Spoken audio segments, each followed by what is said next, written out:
Bonjour, ici Adèle Martel, autrice de l'imaginaire et de comédie romantique. Je vous fais cette petite vidéo pour vous présenter mon dernier bébé, De rouage et de sang, paru aux éditions Scrinéo. Aujourd'hui, j'aimerais vous lire la 4e de couverture et également le premier chapitre. Prêt ? Tome 1, Les disparus d'Arkentras. Voici le résumé. Depuis quelque temps, une menace plane sur les bas quartiers d'Arkentras. Le bruit court qu'une créature avide de chair humaine enlèverait les enfants à la nuit tombée pour les dévorer. Que diable, Rowena, jeune orpheline passionnée de mécanique, se moque bien de ces histoires à dormir debout.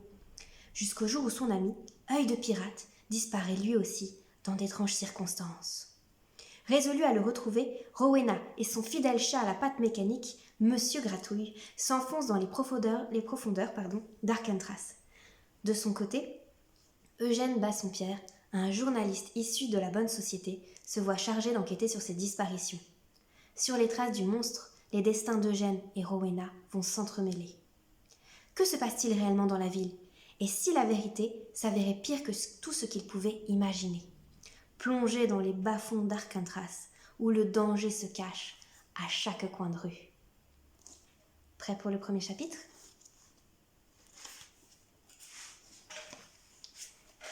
Chapitre 1. Cric, cric, cric. Rowena dévissait avec précaution les derniers écrous avec sa clé à cliquer. Malgré cette belle journée ensoleillée, elle n'y voyait pas grand-chose sous l'aéronef. Sa longueur devait faire quoi ? 3 ou 4 fois sa taille ? La nacelle en métal reposait sur des roues, ce qui facilitait l'accès au panneau d'ouverture situé juste en dessous. Bricoler devenait ainsi un jeu d'enfant. Les prototypes à double hélice, comme celui-ci, possédaient un moteur à l'avant pour assurer une meilleure performance. Modèle sportif ou citadin, du haut de ses 13 ans, Rowena connaissait par cœur chaque dispositif. Les pignons, courroies, bielles et pistons restaient des pièces aisément remplaçables, tandis que la chaudière représentait le cœur du monstre. Il était indispensable de la chouchouter pour que tout aille comme sur des roulettes. Crat, crat, crat. Ce bruit désagréable lui emplissait les oreilles depuis qu'elle avait commencé sa tâche. Crat, crat, crat. Elle soupira, puis maugréa. « Dis, t'irais pas voir ailleurs si j'y suis ?» Seul le silence lui répondit. Enfin une atmosphère correcte pour travailler. Elle détacha la clé à molette pendue à son cou et poursuivit le démontage des pièces mécaniques, une mèche de cheveux bruns dans la bouche. Cette mauvaise habitude avait l'avantage de l'aider à se concentrer. Une simple maladresse et c'était la catastrophe assurée. On ne plaisantait pas avec les machines à vapeur. À la moindre erreur, vous vous brûliez au 3e degré. La vapeur d'eau, d'une température supérieure à 200 degrés, circulait grâce à des tubes en direction de cylindres et de leurs pistons. Ces derniers étaient liés à leur bielle, elle-même serrée au vilebrequin qui assurait le fonctionnement de la roue motrice. De multiples courroies montées sur des poulies étaient fixées, mais c'était le piston qui faisait tout.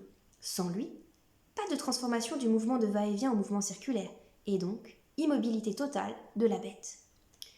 L'idéal aurait été de vider au préalable l'eau de la machine afin d'éviter tout danger. Hélas, la mécano en herbe manquait de temps. Le conducteur de ce petit bijou risquait d'apparaître d'un moment à l'autre pour récupérer son bien. Elle aurait certes pu entailler le réservoir, mais elle avait pour principe de ne jamais gâcher les matières premières. De plus, l'eau était précieuse et son larcin allait déjà coûter bonbon au propriétaire de l'engin. Une fois les écrous retirés, la petite voleuse repéra enfin le plus gros piston, long comme son avant-bras, et lui donna un coup avec sa clé. Tink ! Elle sourit. Il n'était pas façonné d'acier, mais de ce nouveau mélange ultra résistant qui faisait fureur dans les hautes castes. Quel était le slogan déjà ? Ah oui, les avantages de l'acier en ultra léger. Avec notre nouvel alliage perfectionné, vous pourrez voler en toute tranquillité. Le tout sur un air de marchand de glace en hippomobile. Zut, et voilà, la chanson l'obséderait pour le reste de la journée. Des gouttes de sueur perlaient sur son visage tandis qu'elle s'appliquait. L'odeur des pièces huilées, associée à la chaleur, formait un parfum entêtant, promesse future d'un joli pactole. Sa clé vint enfin à bout de la bielle fixée au piston. Il ne restait plus qu'à tirer un bon coup. Allez, gros tas de ferraille ! Enfin, la pièce se déboîta de l'aéronef et atterrit sur son ventre. Son souffle se coupa, mais elle parvint à glisser l'objet sur le côté. Une fois soulagée de son poids, Rowena s'apprêtait à sortir un de ses plus beaux jurons lorsqu'une voix à quelques mètres la devança. « Fichtre, et tu as vu ses chevilles ? Des merveilles de la nature !» « Avoue, si son chaperon n'avait pas été là, tu lui aurais bien volé un baiser !» s'exclama une seconde voix masculine. « Pour être honnête, je les aurais bien embrassées toutes les deux. » Des rires goguenards s'ensuivirent. La jeune voleuse resta immobile, osant à peine respirer. Les propriétaires de l'engin étaient de retour. Bon, il était vrai que la grande tour d'Alcatraz avait déjà joué de son carillon à 2 reprises depuis leur départ. Ses cloches sonnaient toutes les heures et des mégaphones relayaient leur mélodie à chaque coin de la ville. Personne ne pouvait ainsi ignorer le moment du couvre-feu destiné à mieux contrôler les bas quartiers. Malgré les avertissements sonores du monument, Rowena avait dû attendre que le moteur refroidisse un minimum afin d'éviter tout risque de brûlure. Toujours immobile sous l'aéronef, elle s'attendait à être repérée à tout moment. La sueur coulait le long de sa nuque et ses vêtements lui collaient à la peau. « Hé, regarde un peu !» Son sang se figea. « C'est pas une drôle de bête, ça ?» Les muscles de Rowena se décrispèrent. Ouf, il ne l'avait pas encore repérée. Les bruits de pas s'étaient tus et elle en profita pour ramper vers le côté de l'aéronef qui la dissimulerait au regard des 2 hommes. « Mais ce qu'il est affectueux! Tu crois que si on s'approche d'assez près, on pourra l'attraper et l'étudier ?» Le ton de l'inconnu n'avait rien de rassurant. Néanmoins, ce n'était pas un fils de bourgeois qui allait intimider Rowena. Celle-ci hissa son sac sur ses épaules, enfonça sa casquette de capitaine sur sa tête, puis referma sa prise sur le lourd cylindre en métal. La machine à vapeur était stationnée dans une rue en cul-de-sac, bordée d'immeubles en briques de plusieurs étages collés les uns aux autres. Les 2 hommes barraient le seul accès possible à l'artère principale. « Il ne faudrait pas que ma sœur nous voie. Elle déteste quand on maltraite les animaux, » grommela l'un des 2 osieux. « Tout de suite les grands mots, » objecta son compagnon. « Retirez une patte ou 2 et on est aussitôt associé à des criminels. » Rowena se mordit la lèvre d'appréhension. Son cœur tambourinait dans sa poitrine. Inutile d'être devin pour savoir ce que ces 2 énergumènes lui réservaient s'il l'attrapait. Elle profita du fait qu'il lui tournait le dos pour contourner l'aéronef par derrière et se rapprocher. L'un des individus s'accroupit alors et s'exclama « Petit, viens voir Basile !» C'était le moment où jamais la chapardeuse se propulsa vers l'homme resté debout, celui qui avait osé suggérer la mutilation de son petit camarade. Les mains serrées sur le piston, elle lui décocha 1, 2, 3 coups dans le genou. Il chancela et l'arme de fortune vint le percuter en plein dans les côtes. L'ombre au sol se rua quant à elle sur le prénommé Basile dans un grognement sauvage. Fière de la déculottée infligée, la jeune fille prit ses jambes à son cou. Son chargement pesait sur ses épaules et, malgré son agilité, elle ne doutait pas que 2 hommes en colère seraient tout à fait capables de la rattraper. Une fois sur l'avenue, elle plongea dans la foule et ralentit l'allure, le piston serré contre son torse, comme une précieuse poupée. Le temps lui manquait malheureusement pour s'arrêter afin de le dissimuler dans son sac. Les passants lui jetaient des coups d'œil curieux et s'écartaient sur le trottoir. Niveau discrétion, on repasserait. Mais à quoi s'attendait-elle ? Ses habits couverts de suie et son pantalon troué contrastaient avec ceux des honnêtes gens de ce beau quartier.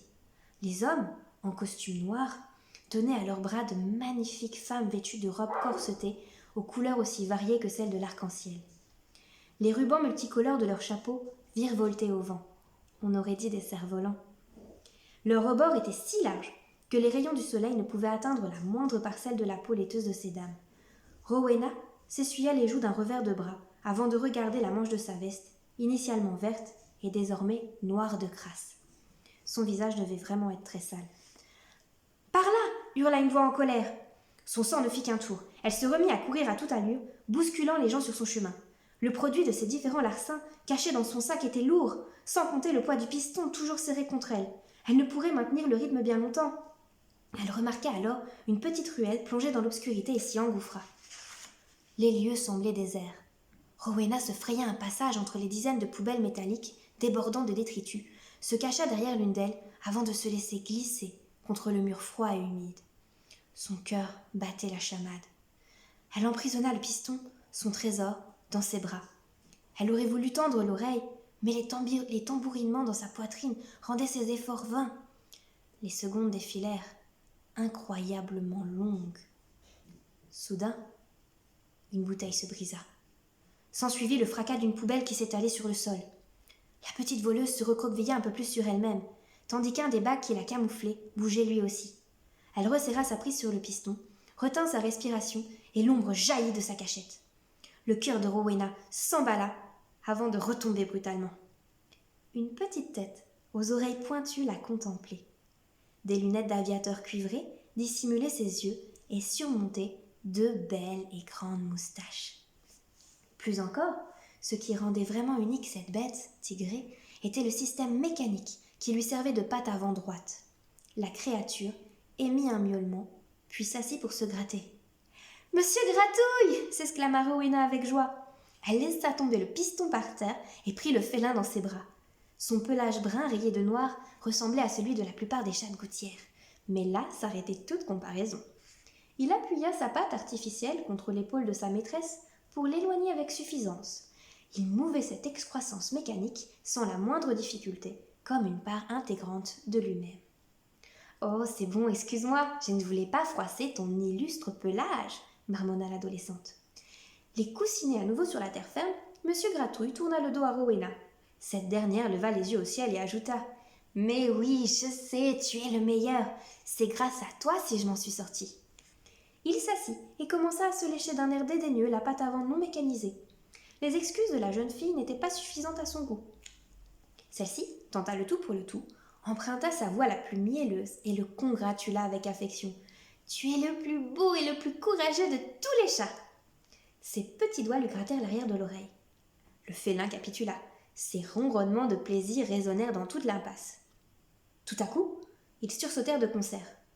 Un nouveau bruit de verre cassé venait d'interrompre la tendresse de leur réconciliation. Ragaillardie par la présence de son compagnon à fourrure, Rowena releva la tête par-dessus sa cachette. Elle ne voyait rien d'inquiétant. Ses poursuivants avaient sans doute abandonné leurs recherches et attendaient désormais une dépanneuse. Peut-être étaient-ce des mendiants de la basse ville qui commençaient leur ronde des déchets ? Les habitants des beaux quartiers jetaient parfois des objets encore en bon état ou qui ne nécessitaient qu'une légère réparation. La fille des rues ne comprenait guère ce genre de comportement. Comment pouvait-on jeter autant d'argent par les fenêtres ? Sans parler de la nourriture, ce n'était pas comme si celle-ci jaillissait du sol. Enfin, façon de parler.